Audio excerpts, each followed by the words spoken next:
Many a times in the conversations about antinatalism, extinction comes up as a topic, at least as a theoretical topic. This is so much the case that even in Better Never to Have Been, Benatar had to dedicate one whole chapter on extinction. If everyone stops having children, then humans would go extinct, and that is generally thought to be a bad thing. So the concern is mainly about human extinction. But very rarely do we ask what it means by humans or what's meant by extinction. Dr. Emile P. Torres, seen here in a video published this week on LukeRobertMason's channel, dives deeper into these questions. He has written an extensive book on this subject, which is the central topic of this discussion. Generally, we think of humans as just the modern human. The technical name is Homo sapiens. There used to be 8 other species of humans. They are all classified under the genus of Homo. These include human species like Homo habilis, Homo rudolfensis, Homo erectus, within which Homo sapiens are located, Australopithecus, and Homo floresiensis. All of these human species, except one, which is us, are already extinct. On the other hand, talking of future humans may include any descendants of us, which could be individuals or even species which could evolve from us but look very different to us. It could be through natural selection, or it could be a result of our artificial intervention and technology. This is valid as long as they have the necessary attributes that we define for being a human. So for example, if we say that consciousness is a necessary attribute that defines what a human is, then even if we continue to produce well-functioning bodies that look like humans, but they are not conscious in the sense that we understand consciousness today, it would still be a human extinction. These are called philosophical zombies, and Emile refers to such an extinction as normative extinction. This brings us to what extinction really means, and Dr. Torres examines 6 different types of extinction. Normative extinction, this we just discussed, where functioning human bodies continue to exist and even reproduce, but they don't meet the criteria of what being a human is. Demographic extinction. This is the most common form as understood by the word human extinction. That is, humans, the members of the species Homo sapiens, as we know today, vanish. Phyletic extinction. There are no Homo sapiens anymore, but we have evolved into another species. Terminal extinction. This is when we, as in Homo sapiens, disappear permanently. This means that in demographic extinction, we could have gone extinct only temporarily. You might ask, how can we come back after all Homo sapiens had gone away? This model of disappearing and reappearing was thought by some ancient Greek philosophers, probably because they could not fathom the idea of a universe permanently without us. On the other hand, in the modern future world, we could leave machines which in future could reconstruct Homo sapiens before demographic extinction occurs. In the case of terminal extinction, we might leave such machines, but they never reconstruct us. Final extinction. This is where we leave no successors whatsoever.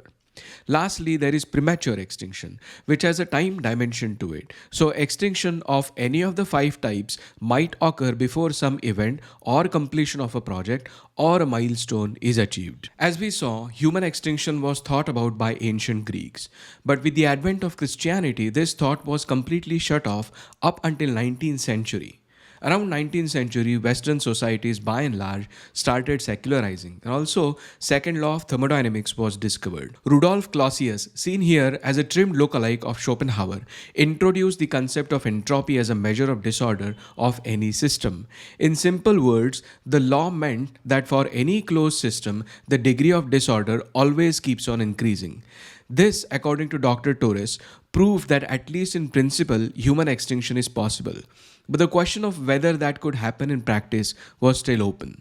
Dr. Torres mentions that in practice, the probability of human extinction has increased due to risks like thermonuclear wars, pandemics, climate catastrophes, and so on. Antinatalism gets mentioned, but unfortunately, other events have a higher probability of causing extinction. They also discuss Patricia McCormack, Arthur Schopenhauer, David Benatar, and Edward von Hartmann, while touching the idea of whether the thought of extinction should only be restricted to humans or other animals also should be included in this. Professor Steve Fuller, seen here on the left, criticizing Emile, makes the point of what a human is.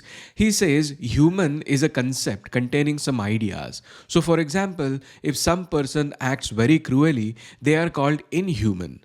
Human or humanity as a concept should be considered while thinking of extinction. Steve brings up a common thought during the Cold War that living in a communist Soviet Union would be so dehumanizing that death and or extinction was preferable to living in such conditions for many in the West. That indicated that being human or becoming human was more than just being embodied in a Homo sapiens body. In general, Steve says that being human is becoming human. So you have to go through training and schooling, or at least get some exposure to the human civilization as a process of becoming human. So does that mean that children are not to be considered human, or at least fully human? That is a point we will come back to later in the video. But for now, Steve's main point was human was a set of attributes as well as the process of achieving those attributes. And extinction then would be a disappearance of those attributes. Emile further explains another aspect of extinction, which is the distinction between the process of going extinct and the state of being extinct. This is analogous to the process of dying and the state of being dead. Most of us agree that the process of dying is usually a bad process for the one who is going to go through that process. But the state of being dead is not so clear. Epicureans might think that the state of being dead is not bad, but the process of dying is still very bad. On similar lines, pro-extinctionists can think that even though the state of being extinct was good or not bad or preferable to the state of existing, the process of extinction might not be good. So we need to be careful about how that extinction is brought about. In general, we can think of three ways to bring about extinction. One is omnicide, whereby we kill everybody including ourselves. Second is pro-mortalism, whereby everybody kills themselves. And third is antinatalism, where we voluntarily abstain from procreation and let the existing beings live their life until the population phases out to zero. Although the third approach will still involve suffering, especially the last few generations before all population goes to zero, that is preferable for most of the pro-extinctionists. After talking about variations of the definition of human and of extinction and the ways it can occur in, Emile finally concludes that there is no contradiction in recognizing that life in general is better than in the history, but at the same time accepting the fact that there is also a higher probability of an extinction causing catastrophe like thermonuclear war or extreme climate change or a severe pandemic, etc., happening in the near future. On the same note, I would say that it is also perfectly consistent to be a pro-extinctionist and yet not wanting extinction to occur through any of those catastrophes. The Antinatalism Magazine's first issue was published in 2017 and was compiled and edited by the late Jibun Huang.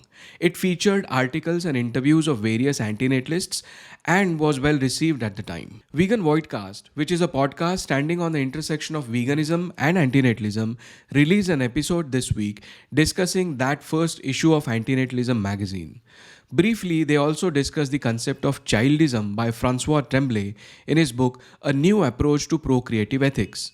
Childism is the discrimination against children, especially by their caretakers, treating them as if they are not fully human. Remember Steve Fuller from Torres podcast, who said that being human is actually becoming human, contradicts with this position on children. Anyway, they also talk about Andreas Moss, who did some great antinatalist writing at the time, as well as the Australian nurse and vegan antinatalist Tim Osekas, whose interview was published in the magazine. David Hume was a well-known 18th century Scottish philosopher, according to whom our ability to distinguish between good and bad actions comes from our feelings towards pleasure and pain. Moreover, we sympathize with people and feel pleasure towards persons that promote their happiness. Conversely, we feel pain towards people that bring them suffering. This view is called Humean view of sentimentalist moralism. This was applied to human extinction in the paper by Maurizio Ballisteri titled Ethics of Extinction, Humean Sentimentalism and the Value of Human Species. The paper says that on Humean view, we sympathize with pleasures and suffering of our fellow humans, and on that basis we decide right from wrong. Similarly, we can sympathize with future beings. Then we could see that human extinction would be bad because those future beings would never get to live a life that was worth living. But Humean view is not a blanket opposition to extinction.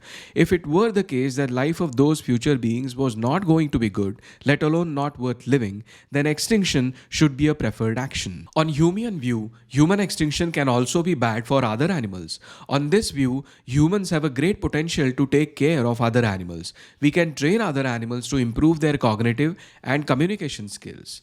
We can even use genome editing technologies to improve their well-being. Interestingly, the article recognizes that possible future generations would not suffer if they are not brought into existence, but emphasizes in the same breath that were they to be brought here, they would enjoy great benefits. For something to be beneficial in normal terms, it has to make the beneficiary better off than in the alternative world where that benefit was not enjoyed. So, for example, if I am given some healthcare services, that is a benefit for me because it makes me better off than in the case when such care was not given to me. Referring to Derek Parfit, the article says that birth is a special case. Bringing someone into existence isn't a benefit in the sense that it makes the child better off because in the alternative case, the child wasn't there at all. Nonetheless, it was still a benefit because the child enjoys many benefits of life. And since extinction would prevent such benefits, it ought to be thought of as a bad thing. The article also claims that merely being indifferent to the possibility of extinction is also bad. Another reason to oppose human extinction is many existing people today give meaning to their life through the prospect of future generations having a good life and through the prospect of humanity continuing to exist. So to sum up, the Humean view that this paper advocates for isn't really as much concerned with the sudden extinction caused by a catastrophe like an asteroid hitting the earth or a fast-spreading pandemic and so on. It is more concerned with a protruded process of extinction. In this process, the future generations which will be born during this period of eventual extinction, they will face greater suffering.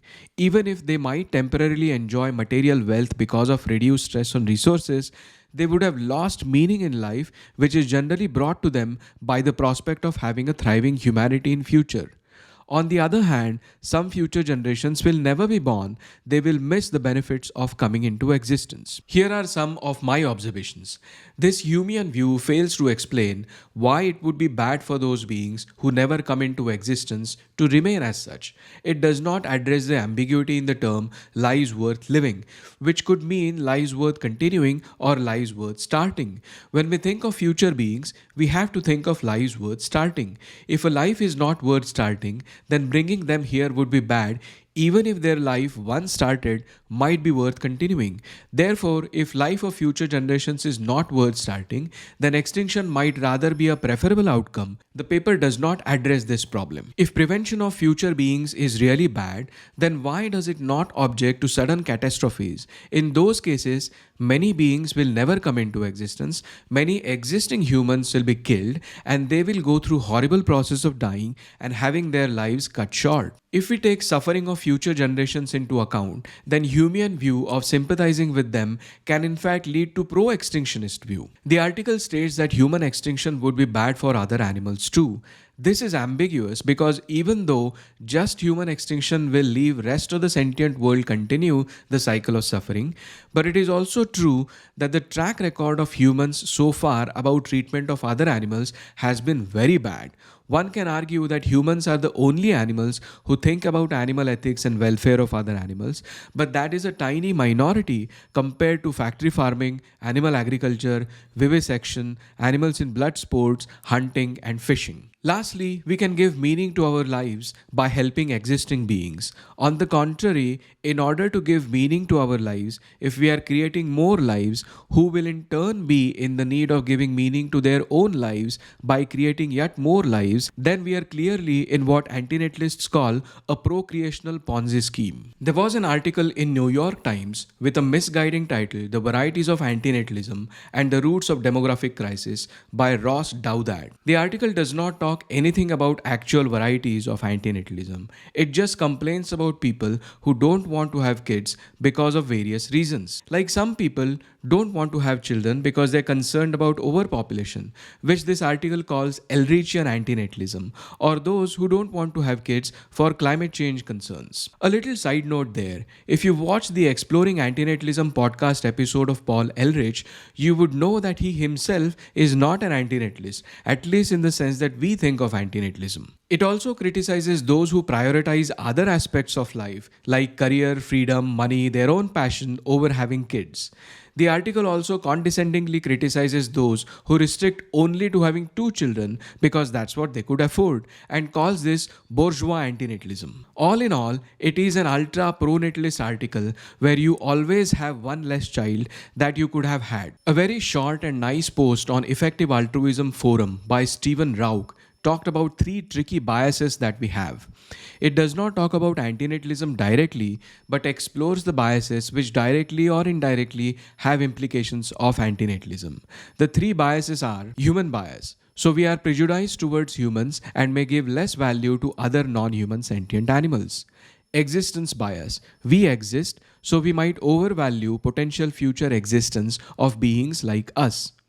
Happy bias. In general, we tend to undervalue extreme suffering. There are serious implications of this. For example, with human bias, we might disproportionately focus on well-being of humans and neglect that of non-humans. We may disvalue efforts of those who might be working for other animals. We see this in form of general apathy towards factory farming, vivisection, blood sports, hunting and fishing. It is also present within antinatalism, where some antinatalists believe that only humans matter morally. Existence bias is a primary basis of the pro-natalist argument, which says that since I am happy to exist, I can safely assume that the new child I create will also be happy to exist, and therefore we should have children. There are 2 leaps here, one in assuming that they would be happy to exist, and second one is to conclude from that we should bring them into existence. Happy bias is on the similar lines as optimism bias, explored in detail in Better Never to Have Been by David Benatar. This leads to undervaluing the magnitude of the harm of coming into existence. A new paper published in British Medical Journal by Anas Machdor and Juna Rasnen evaluates whether pregnancy can be thought of as a disease. Like a disease, pregnancy affects the health of the pregnant person, causing a range of symptoms from discomfort to the risk of death. Like a disease, pregnancy can be treated medically. Like a disease, pregnancy is caused by a pathogen, an external organism invading the host's body.